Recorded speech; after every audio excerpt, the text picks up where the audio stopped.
সারা দেশে করোনা সংক্রমণে মৃতের সংখ্যা ছুঁয়েছে 250, বাড়ছে আক্রান্তের সংখ্যা। কিন্তু দোকানপাট, শপিং মল খুলে দেবার পর সারা দেশে রাস্তাঘাটের চিত্রই গেছে বদলে। অনেক বিপণী বিতান দেখে বোঝার উপায় নেই যে পুরো বিশ্ব জুড়ে ভয়ঙ্কর এক মহামারী চলছে। কোথাও কোথাও দোকান মালিকরা স্বাস্থ্যবিধি মানলেও মানছেন না ক্রেতারা, আবার কোনো কোনো দোকানে নেই সংক্রমণ নিরোধক ব্যবস্থা। সব মিলে নিয়ম না মানার পাল্লাই ভারী। এই যখন পরিস্থিতি, কি দাঁড়াচ্ছে করোনার নিয়ন্ত্রণ? আলোচনায় আজকে আমাদের সাথে থাকছেন মেহেরপুর থেকে বড়বাজার ব্যবসায়ী সমিতির সভাপতি মনিরুজ্জামান দীপু, লালমনিরহাট থেকে পুলিশ সুপার আবিদা সুলতানা এবং চট্টগ্রাম থেকে আমাদের সহকর্মী শহীদুল সুমন যোগ দেবেন আমাদের সাথে। তিনজনকে স্বাগত জানাচ্ছি আমাদের আজকের এই আয়োজনে। শুরুতে আমি একটু মেহেরপুরে ব্যবসায়ী সমিতির সভাপতি মনিরুজ্জামান দীপুর কাছে একটু যেতে চাই। মনিরুজ্জামান দীপু, আমরা যেটি গণমাধ্যমে দেখছি গত 2-3 দিন আগে দোকানপাট এবং শপিং মল খুলে দেবার যে প্রশাসনিক সিদ্ধান্ত, তারপর স্বাস্থ্যবিধি বেশিরভাগ ক্ষেত্রে মানা হচ্ছে না। যে শারীরিক দূরত্ব, সামাজিক দূরত্ব রাখার কথা ছিল সেটি মানছেন না ক্রেতারা। ব্যবসায়ীদের অনেক জায়গায় নেই জীবাণুনাশকের ব্যবস্থা। সব মিলে পরিস্থিতি যা দাঁড়িয়েছে, তাতে কি সংক্রমণের হার বেড়ে যাওয়ার আশঙ্কা আপনারা করছেন কিনা সেটি জানতে চাই শুরুতে।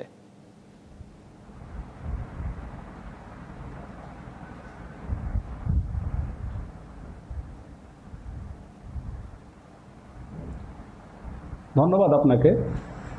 আমরা সকলেই জানি গত 10 তারিখ থেকে লকডাউন তুলে নেওয়া হয়েছে শর্ত সাপেক্ষে। সরকার ব্যবসায়ীদের একটা সুযোগ দিয়েছেন, ব্যবসায়ীরাও সেই সুযোগটা নিয়েছেন। সকাল 10টা থেকে বিকাল 4টা পর্যন্ত দোকানপাট খোলা রেখে তো আমরা মানুষকে বিভিন্নভাবে আমরা উদ্বুদ্ধ করছি যেন তারা নিরাপদ দূরত্ব বজায় রেখে, শারীরিক দূরত্ব বজায় রেখে কেনাকাটা করেন। এবং প্রশাসন এ বিষয়ে আমাদের সার্বিক সহযোগিতা করছেন। পুলিশ সর্বক্ষণ সহযোগিতায় আছেন আমাদের সঙ্গে। সার্বক্ষণিক হ্যান্ড মাইকে প্রচার আছে, আমরা ব্যবসায়ী সমিতির তরফ থেকে প্রচারে আছি। তারপরে আমরা প্রতিটা দোকানদারদেরও আমি বলে দিয়েছি আমরা যে নিরাপত্তার জন্য, সাবধানতার জন্য, হ্যান্ড স্যানিটাইজার ব্যবহার করার জন্য, কাস্টমাররা ঢুকলেই যেন সঙ্গে সঙ্গে হাত ধুয়ে স্যানিটাইজার দিয়ে স্যানিটেশন করানো হয়, সেগুলো বলা আছে। পাশাপাশি আমার ব্যবসায়ী প্রতিষ্ঠান সহ বিভিন্ন ব্যবসায়ী প্রতিষ্ঠানের পাশে ট্যাঙ্কি রাখা হয়েছে পানির, সেখানে সাবান দেওয়া আছে, লাইফবয় সাবান।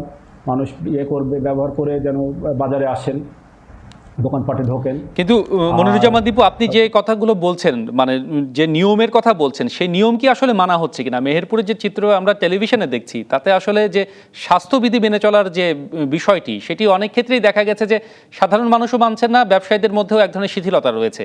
সেক্ষেত্রে ব্যবসায়ী সংগঠন হিসেবে আপনারা কি করছেন?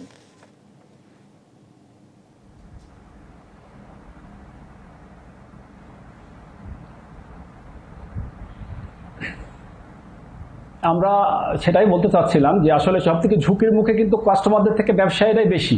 কারণ আমি ব্যবসায়ী একজন, আমার কাছে 100টা কাস্টমার আসতেছে। হ্যাঁ, বিভিন্ন রকমের কাস্টমার, কে ভাইরাস নিয়ে ঢুকতেছে কি ভাইরাস না নিয়ে ঢুকতেছে এটা তো আমরা জানি না। আমাদেরটাই নিরাপত্তার জন্য আমাদের স্বার্থে আসলে আমাদেরকে এটা ফেস করা উচিত এবং মানুষকে সচেতনতা করা উচিত। আমরা চেষ্টা করতেছি আপ্রাণভাবেই। আসলে কাস্টমার এখন হয়ে গেছে ম্যাক্সিমাম মহিলা কাস্টমার। আর মেহেরপুরটা আসলে একটু মফস্বল এলাকা, ছোট শহর, একটু গ্রাম্য এলাকা। এখানকার মানুষদের বোঝানোটাও আসলে মুশকিল, বুঝতেও চায় না অনেক সময়। তো আমরা আন্তরিকভাবে চেষ্টা করছি। আজকেও আমরা ব্যবসায়ী সমিতি থেকে মাইকিং করেছি, আমরা দোকানে দোকানে ফেস্টুন ঝুলিয়ে দিচ্ছি যে করোনা ভাইরাস থেকে যদি বাঁচতে চাইলে করোনা ভাইরাস মুক্ত থাকুন, নিরাপদ দূরত্ব বজায় রাখুন, সরকারি বিধিনিষেধ মেনে চলুন। আপনাদের এই প্রচারণা আসলে কতখানি কাজে আসে এটি সময় বলে দিবে নিশ্চয়ই। মনিরুজ্জামান দীপু, ধন্যবাদ আমাদের সাথে যুক্ত হবার জন্য। চলে যেতে চাই লালমনিরহাটে পুলিশ সুপার আবিদা সুলতানা আছেন আমাদের সাথে। আবিদা সুলতানা, এতদিন প্রশাসনে মাঠ পর্যায়ে আপনারা যারা কাজ করেছেন, একটি বড় চ্যালেঞ্জ ছিল মানুষকে ঘরে বন্দি করে রাখতে যে সচেতনতা তৈরি করা, সেই বিষয়টি। এখনকার চ্যালেঞ্জটি নিশ্চয়ই একটু ভিন্ন। মানুষ দোকানপাটে আসছেন, ঈদের শপিংয়ে আসছেন, তাদেরকে স্বাস্থ্যবিধি মেনে চলানো এবং ব্যবসায়ীদের বিষয়টিও নজরদারি রাখা, এই চ্যালেঞ্জটি এখন আপনারা কিভাবে মোকাবেলা করছেন?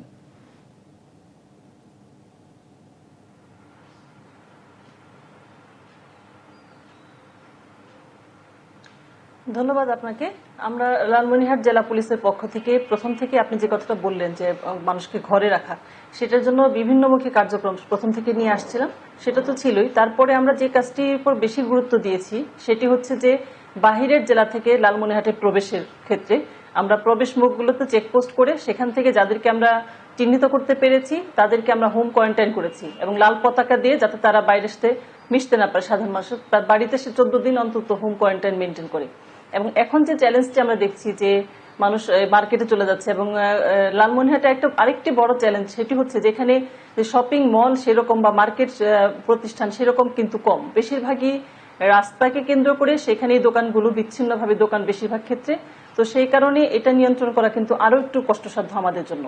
তো সেই প্রেক্ষিতে আমরা যে কাজগুলো এখন পরিকল্পনা করেছি এবং ইতিমধ্যে শুরু করেছি সেটি হচ্ছে যে প্রত্যেকটি দোকানের সামনে নির্দেশনাবলী আমরা টানিয়ে দিচ্ছি এবং দোকান মালিকদেরকে আমরা বলছি যে আপনারা আপনার দোকানে অবশ্যই যাতে সামাজিক দূরত্ব বজায় রেখে এবং এই দোকানগুলো তারা যারা ক্রেতা তারা যাতে আসতে পারেন এবং আপনারা এটাকে নিশ্চিত করবেন। যদি কোনো দোকান মালিক এটাকে নিশ্চিত করতে না পারে তাহলে তাদেরকে আমরা বলছি তাহলে কিন্তু আমরা বাধ্য হব আপনার দোকানটিকে যাতে আমরা এই কেনাকাটার বেচা কিনির বিষয় ক্ষেত্রে আমরা হস্তক্ষেপ করতে বাধ্য হব। এই বিষয়গুলো আমরা কঠোরভাবে জেলা পুলিশের পক্ষ থেকে বলছি এবং সাথে জেলা প্রশাসনের সাথে সমন্বয় করে আমরা এই কাজগুলো কিন্তু এখন করছি। নিশ্চয়ই এই বিষয়ে এক ধরনের সফলতা আমরা কামনা করি। আবিদা সুলতানা, ধন্যবাদ। আবারও ফিরব নিশ্চয়ই আপনার কাছে। চলে যেতে চাই চট্টগ্রামে, শহীদুল সুমন আছেন আমাদের সাথে। চট্টগ্রাম বড় শহর, বন্দরনগরী, দীর্ঘদিন এক ধরনের অবরুদ্ধ লকডাউনের পরে দোকানপাট খোলার পরে কি অবস্থা দাঁড়িয়েছে শহীদুল সুমন সেটি জানাবেন। আপনার সারাদিনে কেমন দেখলেন চট্টগ্রামের পরিস্থিতি?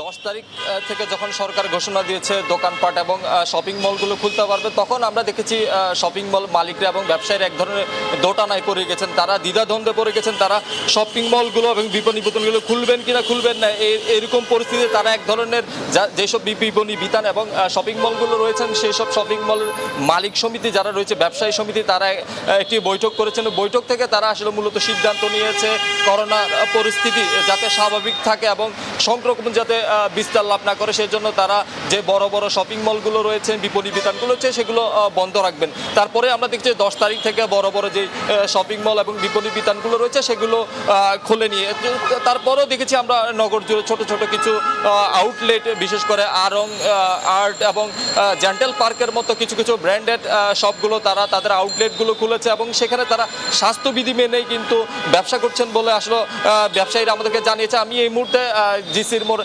জেন্টাল পার্কের একটি আউটলেটে আছি। আপনি এখানে দেখতে পাচ্ছেন এখানে কিন্তু ব্যবসায়ীরা তারা ব্যবসা করছেন। কিছুক্ষণ আগে তাদের দোকানটি খোলা ছিল, আমাদের ক্যামেরা দেখে তারা দোকান বন্ধ করে চলে গিয়েছে। তবে তারা বলেছেন যে তারা স্বাস্থ্যবিধি মেনেই কিন্তু তারা ব্যবসা করছেন।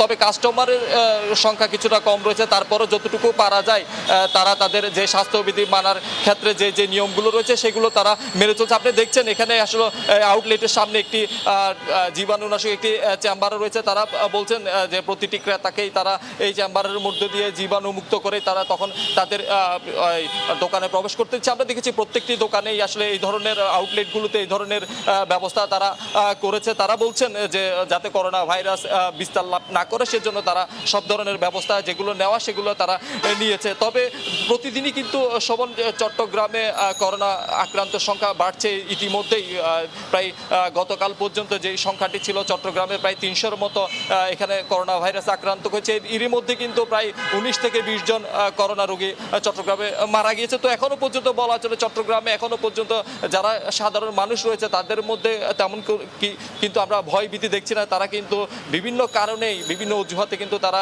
বেরিয়ে আসছে। তবে দোকানপাট খোলা এবং বিভিন্ন গার্মেন্টস খোলার কারণে কিন্তু নগরীতে রাস্তা জুড়ে গাড়ির সংখ্যাও আসলে পরিবহনের সংখ্যাও বেড়েছে। তবে বেশিরভাগই কিন্তু আমরা দেখছি প্রাইভেট গাড়ির সংখ্যাই আসলে বেশি রয়েছে। শোভন, এই ছিল আসলে চট্টগ্রামের যে দোকানপাট এবং মলগুলো খোলার খবরাখবর।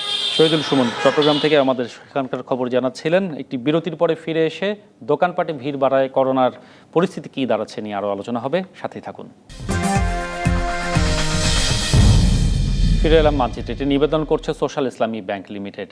আজকে আমরা আলোচনা করছি যে বিভিন্ন জায়গায়, ঢাকা সহ বিভিন্ন জায়গায় দোকানপাট, শপিং মলে ক্রমশই ভিড় বাড়ছে সাধারণ মানুষের। ঈদের শপিং চলছে, সেই সাথে যত্রতত্র মানুষের ঘোরাফেরাও বাড়ছে রাস্তায়। সেখানে করোনা পরিস্থিতি আসলে কোন দিকে যাচ্ছে এই নিয়ে কথা বলার জন্য আজকে মেহেরপুর থেকে আছেন বড় বাজার ব্যবসায়ী সমিতির সভাপতি মনিরুজ্জামান দীপু, লালমনিরহাট থেকে পুলিশ সুপার আবিদা সুলতান এবং চট্টগ্রাম থেকে আমাদের সহকর্মী শহীদুল সুমনের কাছ থেকে সেখানকার পরিস্থিতি জেনে নেবার চেষ্টা করছি। আবারও যেতে চাই আমি আগে মেহেরপুরেই, বড় বাজার সমিতির সভাপতি মনিরুজ্জামান দীপু আছেন। মনিরুজ্জামান দীপু, আপনি বলছিলেন যে আপনারা চেষ্টা করছেন আপনাদের পক্ষ থেকে এক ধরনের প্রচারণা চালিয়ে, কিন্তু সেটি আসলে কতখানি বাস্তবে প্রতিফলিত হচ্ছে সেটি দেখবার বিষয়। সেই সাথে ব্যবসায়ীরা এক ধরনের ঝুঁকির মধ্যে আছেন, সেটি আপনিও বলেছেন। ব্যবসায়ীরা, দোকানিরা কিংবা দোকানের কর্মচারীরা নিজেদের সুরক্ষার জন্য কতখানি করছেন, সেটি কি ব্যবসায়ীদের সংগঠনের পক্ষ থেকে আপনাদের পক্ষে নিয়ন্ত্রণ করা কিংবা সেই মানদণ্ডটি সব জায়গায় সমুন্নত রাখা সম্ভব হচ্ছে কিনা? আসলে আমরা তো চেষ্টা চালিয়েই যাচ্ছি মানুষকে সচেতনতা করা থেকে শুরু করে কাস্টমারদের, আমাদের স্বার্থেও এখানে স্বার্থটা বড়ই জড়িত। কারণ আমার একটা স্টাফ যদি এখানে আক্রান্ত হয়ে যায়, সেক্ষেত্রে আমার আক্রান্ত কোনো সময় নেবে না। যে কারণে আমরা আমাদের স্টাফ যারা আছে তাদেরও আমরা মনিটরিং করছি, তাদেরও আমরা বলছি, বোঝাচ্ছি যে তোমরাও দূরত্বটা বজায় রাখবে কাস্টমারের সঙ্গে। কাস্টমার যেন তোমাদের কাছাকাছি না আসতে পারে, অন্ততপক্ষে 3 থেকে 4 ফুট যেন দূরে থেকে তোমাদের কাস্টমার ডিলিংসটা করা। তোমরাও যারা বসবে পাশাপাশি, তোমরাও 3 থেকে 4 ফুট দূরত্ব বজায় রেখে বসবে। আর ওদের যে মাস্ক থেকে শুরু করে অন্যান্য যে জিনিসগুলো আছে আমরা নিরাপত্তার জন্য আমরা আন্তরিকভাবে চেষ্টা করছি। হ্যান্ড গ্লাভস থেকে শুরু করে মাস্ক, তারপরে স্যানিটাইজেশনটা, এগুলো আমরা আন্তরিকভাবে চেষ্টা করছি তাদেরকে ব্যবহার করানোর জন্য। আর সেই ক্ষেত্রে জীবাণুনাশক দিয়ে যেহেতু ক্রেতাদেরকে এক ধরনের সুরক্ষা দেবার কথা বলা হচ্ছে বিভিন্ন জায়গায়, মেহেরপুরের মতো একটি শহরে সেটি কি সব জায়গায় সম্ভব হচ্ছে কিনা, বাস্তব পরিস্থিতি আসলে কি? আমরা দোকানে দোকানে প্রায়, আমার দোকানে আছে যেমন একটি স্টাফই রাখা আছে আজকে জীবাণুনাশক দেওয়ার জন্য প্রতিটা কাস্টমারের হাতে হাতে, এবং প্রতিটা দোকানদারদের আমরা রিকোয়েস্ট করছি যে এটা যেন ওনারা করেন, ওনাদের নিজেরা ঘন ঘন ব্যবহার করবেন জীবাণুনাশক। পাশাপাশি যত কাস্টমারে ঢুকবেন হাতে পায়ে স্প্রে করে দেওয়ার জন্য জীবাণুনাশক একটা বলাই আছে। আমরা আন্তরিকভাবে চেষ্টা চালিয়ে যাচ্ছি। মানুষ আসলে, বললামই আপনাকে একবার কথাটা, যে আমরা আসলে মফস্বল শহর, তো এখানে আসলে নিডি পার্সনের বাসটা বেশি, মহিলা কাস্টমার, এদের বোঝানোও অনেকটা কঠিন হয়ে যায়। তারপরেও আমরা চেষ্টা চালিয়ে যাচ্ছি। আজকে 12 তারিখ, 2 দিন, 10, 11, 12, আজকে 3 দিন মার্কেট খোলা। তো আমরা আন্তরিকভাবে চেষ্টা চালিয়ে যাচ্ছি। গতকালকেও আমার এক ম্যাজিস্ট্রেট সাহেবের সঙ্গে কথা হয়েছে, প্রশাসনের সঙ্গে আমাদের সার্বক্ষণিক যোগাযোগ আছে, ওনারাও আমাদেরকে দিক নির্দেশনা দিচ্ছেন, আমরা সেভাবে চেষ্টা চালিয়ে যাচ্ছি। আমরা প্রতিদিনই মানুষকে সচেতন করার জন্য, এই সচেতনতার চেষ্টাটি আপনাদের অব্যাহত থাকুক এবং মানুষ সত্যিকার অর্থে সচেতন হোক, সেটি আমরা আশা করতে চাই। মনিরুজ্জামান দিব, ধন্যবাদ। লালমনিরহাটে পুলিশ সুপার আবিদা সুলতানার সাথে কথা বলতে চাই। আবিদা সুলতানা, যে কোনোভাবেই হোক সাধারণ মানুষকে ঘরে রাখার পরবর্তী যে পর্যায়ে এখন তাদেরকে সচেতন করা, আপনি বলছেন যে কোনো ব্যবসায়ী প্রতিষ্ঠান কিংবা দোকানে যদি তারা নিয়ম না মানে সেটি হয়তো প্রশাসন হস্তক্ষেপ করতে পারেন, কিন্তু সাধারণ মানুষের ক্ষেত্রে আপনাদের বিশেষ কোনো ব্যবস্থা রয়েছে কিনা? যে কোনো কারণেই লালমনিরহাটের মতো জায়গাতেও জনসমাগম স্থলে মানুষের সমাগমকে হয়তো নিয়ন্ত্রণে রাখা যাচ্ছে না, সেখানে আপনারা কিভাবে বিষয়টি নিয়ন্ত্রণের চেষ্টা করছেন? আসলে সাধারণ মানুষকে সচেতন করার জন্য আমরা শুরু থেকেই কিন্তু কাজ করে গেছি। যেমন এই ক্ষেত্রে প্রচারণা করার জন্য যত রকম কৌশল আছে আমাদের, লিফলেট দেয়া, মাইকিং করা, আমাদের মোবাইল পেট্রোল গাড়ি যেগুলো থাকে সেটা প্রতিনিয়তই শহরগুলোতে বা বিভিন্ন এলাকায় ভ্রমণ করছে, এবং আমাদের হ্যান্ড মাইক যেটা আছে সেটা দিয়ে আমরা প্রচার করছি, মানুষকে বোঝাচ্ছি, এবং যেখানে যেখানে কোনো জনসমাগমের আমরা লক্ষণ দেখছি সেখানে কিন্তু পুলিশ সরাসরি গিয়ে তাদেরকে সেখানে আমরা সরিয়ে দেওয়ার চেষ্টা করছি। তারপর আপনি জানেন যে লালমনিরহাট জেলা তো অনেক বড় একটা জেলা, এখানে অনেক শহরটাও বড়, অনেক ক্ষেত্রে সবসময় যে পুলিশ যেতে পারে সেটা না। তো আর মানুষের মধ্যে একটা প্রবণতা আছে, যখন পুলিশ আসলো তখন তারা সামাজিক দূরত্বটা মেনটেন করছেন, আবার যখনই পুলিশ চলে যাচ্ছে তখন আবার একই অবস্থা। তো এটা আসলে একটা প্রাণান্তক প্রচেষ্টা, কিন্তু আমরা হাল ছেড়ে দিচ্ছি না, আমরা সার্বক্ষণিকভাবেই চেষ্টা করছি মানুষকে এগুলো বোঝানোর জন্য।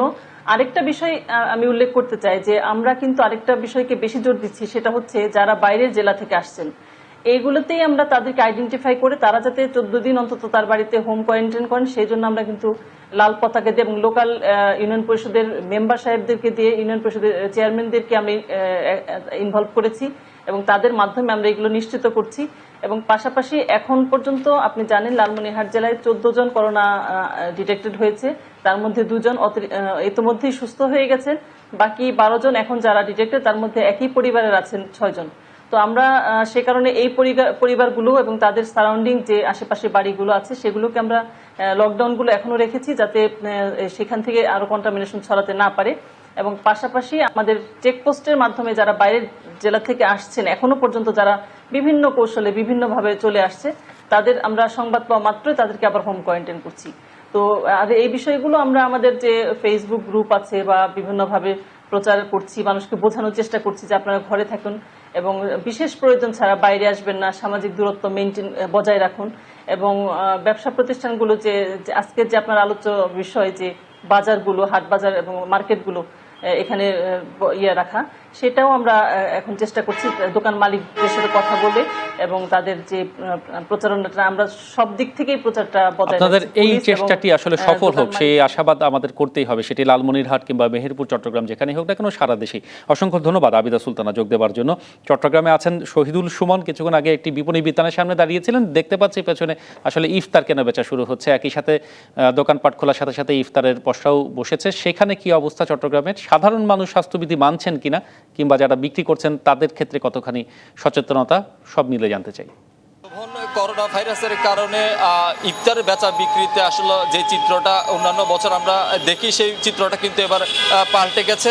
রাস্তার ধারে কিংবা হোটেলগুলোতে কিন্তু এখন আর ইফতার বিক্রি করতে পারছে না। আইন শৃঙ্খলা বাহিনীর পক্ষ থেকে আসলে সেই ধরনের নির্দেশনা দেওয়া হয়েছে, তারা ফুটপাতে কিংবা রাস্তার ধারে ইফতার বিক্রি করতে পারবে না। তবে কিছু কিছু রেস্টুরেন্ট তারা স্বাস্থ্যবিধি মেনেই ইফতার বিক্রি করছেন। আমি এই মুহূর্তে জিসির মোড়ের একটি রেস্টুরেন্টে রয়েছি, এটি বাসমতি রেস্টুরেন্ট। এখানে আসলে তাদের রেস্টুরেন্টই উপরে থাকলেও তারা ইফতার বিক্রির জন্য আসলে নিচে এসেছেন। তবে এখানে তাদের সাথে আমি কথা বলেছিলাম, তারা আমাদেরকে যেটি জানিয়েছেন ক্রেতার সংখ্যা একেবারেই কম, তারাও ইফতার সামগ্রী একেবারে কম পরিমাণে এখানে নিয়ে আসছেন, এবং ক্রেতারা যারা আসছেন তারাও স্বাস্থ্যবিধি মেনে চলছে, এবং যারা এখানকার ব্যবসায়ীরা রয়েছেন এবং তাদের কর্মচারী রয়েছেন তারাও কিন্তু আমরা দেখছি স্বাস্থ্যবিধি মেনেই কিন্তু তারা ইফতার সামগ্রী বিতরণ করছেন, এবং ক্রেতারা যারা আসছেন তারাও কিন্তু স্বাস্থ্যবিধি মেনেই এখানে ইফতার সংগ্রহ করছেন। আমরা জানি চট্টগ্রামে বেশ কিছু রেস্টুরেন্টেই আসলে ইফতার বিক্রি করছে, তবে সবগুলো রেস্টুরেন্টে তারা ইফতার আসলে বিক্রি করছে না, যেহেতু